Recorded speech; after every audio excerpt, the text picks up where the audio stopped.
Hey everybody, what's going on? I'm Hal Brock, and usually on LinkedIn, I write articles, and I love writing articles, man, and developed a nice following, connections, following, whatever you want to call it, I don't care. I love connecting with people, and one of the ways that I was able to do that was write articles on LinkedIn, expanded my network to some plus 15,000 connections, and then another 14 plus thousand followers. And man, I've gotten to have conversations with so many people all across the world because of it. Pretty cool. Was able to turn some of those articles into a book, Failures Earned, Lessons Learned, and you can find that still on Amazon. But everybody's into video, and you know, somebody I love, and I'm gonna butcher his last name, so I don't know how I can say it, but it's Gary Vaynerchuk. I don't watch him to get inspiration, right? I watch him because I listen to what he's using. This guy runs a very successful media company, and so when he tells me that a few years ago he started putting money into Instagram, I started doing the same thing. I started investing in Instagram. I started investing my time on LinkedIn, writing articles, started investing money on social media platforms, Facebook, because your ROI, your reach of how you can get it, your analytics that you can break down, and you can actually formulate a message and you can deliver it to exactly who you want, where you want. It's pretty neat, and it's a lot less expensive, and people are out there dumping hundreds and hundreds of dollars into print paper. In fact, Southern Plains was dumping about $1,600 a month when I came on board 2.5 years ago to help them in business development and marketing.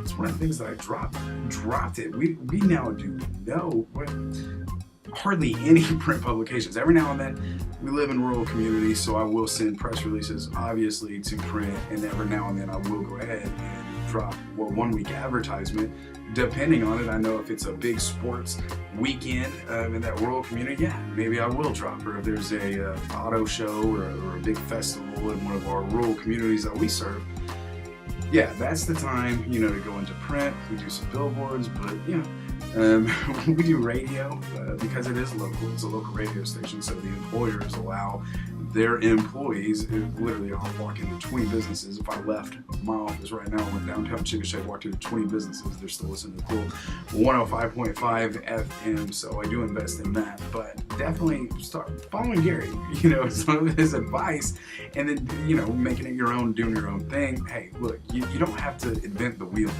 The wheel has fucking been invented, right? So now, find what's working for people. And Gary's up on his shit, man. I mean, he knows social media, he knows what's working, and obviously he grabs a lot of attention. You see thousands and thousands, no matter what platform, people watching this stuff. Something he also does, podcast and video. So, it doesn't have to be anything fancy, guys. So we got into video heavily, maybe about 3 months ago. We're late. We're behind the 8 ball, but in Oklahoma, we're a little ahead of the curve, right? So I'd say Oklahoma, as far as the technology in business and advertising, we're probably in the cities, maybe a year, 2 years behind, but you go into the rural communities, maybe 5-7 years behind that curve, that bell curve. So videos, even though we're a little late hopping onto that train, man, we're still early. So that's a good thing. And yeah, what a great way to really show people your employees' personalities. Get them on video and talking it, and you can create like a podcast type situation. But absolutely love video marketing. So today's podcast, and my mentality is with you on this, Gary, all right? His blog article is called Stop Living for the Weekend. And essentially it is talking about people that work Monday through Friday and are so heavily invested in the weekends and that feeling of euphoria or whatever when Friday comes, and then just dredging is that a word? You know what I'm saying? Dreading going into work on Monday and repeating that over and over. And so I'm following Gary on that. I love work. I love coming to Southern Plains. I love creativity. My CEO that I get to work alongside, Lynn Lacefield, we have a great relationship. So I enjoy working. I love sending out a message and seeing how many people I can reach. It's a sick, addicting game once you get kind of bit by that. So I'm reading his article and I'm totally on board with it because I love working. And I also read just, I don't know, it was an inspirational quote, and it's, you've seen it. You don't say I have to, say I get to, and see how your life changes, right? So I have to go to work on Monday, but I get to go to work on Monday. You can't say that without smiling and without being uplifting, and so that's a great thing. So I love the definition. Now here's one of the things where we stray a little bit, and I get where Gary was going because he was driving home a message. For me though, work can be a place just about paying bills, guys. There are so many people out there that are going to tell you, you got to do what you love, man. You'll never be happy at work if you don't do what you love. You blah, blah, blah, blah. You know what? Fuck that, bro. You got to start loving what you do because you're doing it for a reason. You found a place that pays your bills, that takes care of you financially.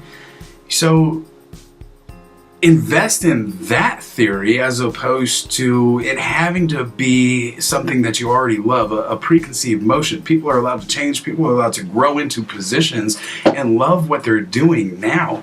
So that's my only take from his article that wasn't right in line. And I know Gary wasn't trying to say that. He's empathetic to people that have to go and pay bills and stuff like that. And then he kind of goes into outlining, well, how you can separate that. Well, you knock away some of your bills and then you don't have to work as much. And I get that mentality, and I do. But my healthcare wasn't my passion. It wasn't. I didn't fall in love. I didn't wake up when I was little. I didn't dream of being a doctor, being a nurse. When I was little, all I wanted to do was play baseball. I dreamt of being a major league baseball player, and I worked very hard at it. Did very well. Went and played Division I baseball. Thought I was going to do that. So healthcare was an afterthought. Then I got into radio, got into car sales. By the grace of God, my best friend Casey Williams pulled me over and got me into physician recruiting. Same hours, actually less hours, more money than car sales. Same money. Car sales, still one of my favorite jobs, brother. I mean, if you're struggling, you don't know what to do, if you don't have a job, you can't get one, go find a car lot, learn how to sell a car, because that will serve you endlessly for the rest of your life. So I get it. So I get not living for the weekend articles, kind of. But I'm a firm believer in, if I didn't have to work, I wouldn't work. I would spend all my time with my son. Now, I'm in a very fortunate position that I like what I do. But if I didn't have to, I would stay at home. I wouldn't replace it with, oh my God, I just want to go and do marketing full time, and I want to have my own firm, and I love marketing so much, and it's just, nah, bro.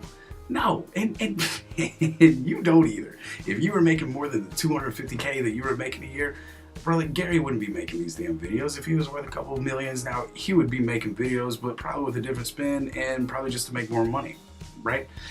So you really, take your own personal inventory on that. When you hear people talking about, you got to go and start your own thing, you got to do what you love, because let me tell you, I ran my own company for 7 years, Crusade Combat, and had a hell of a lot of fun. And it was mixed martial arts. So it was a passion of me and my best friend, Casey Williams. And it's hard. It's hard, man. I mean, so to start off, you're not going to make any money. You might, 1,000 here, 1,000 there, depending on your products, depending on how you push it, you might hit it. But, to start, I was working full-time physician recruiting, and then leaving that office, going straight to the gym, working out until, really late, just to kind of, because if you're going to be involved at any level, you need to be involved. So I was at the gym, until late at night, and then I was up networking in mixed martial arts until I'd go to work the next morning. And it was hard, man, and we became a very profitable company to where I was able to make a living on it. Very cool, and that actually spun off and allowed me to create my own marketing firm. So when you have your own marketing firm, HKB Service, it's still open. So if by all means, if you want to pay me thousands and thousands of dollars and you're going to be the perfect client, you're always going to pay on time, and I'm not going to have to track you down and end up hating my job of what I love marketing because I got my own firm, it started sucking. People stopped paying me. My friends were my clients, and my clients were my friends. And then that's not for me, bro. That's not for me. So, maybe it is, you're working for the weekend. That's fine. that's fine. If you can just change that mentality of I have to I get to, and just find a little passion in what you're currently doing, that's more than enough. You don't have to make dramatic changes. You don't have to dump things that you love, but you don't have to work for to pay for them. You don't have to do all that. Just, find some joy in what you're doing. Realize that you have a cool opportunity, that they're paying you to do something that you're obviously somewhat skilled at. And, don't underestimate your current situation. Don't underestimate what living for the weekend can do. Don't underestimate what that passion, what going home and being with your family and enriching your kids' lives and your parents' life and your spouse's life. Don't underestimate that. And you know what? Live for the weekend. And then try to live for the week too. Okay? Thanks, guys.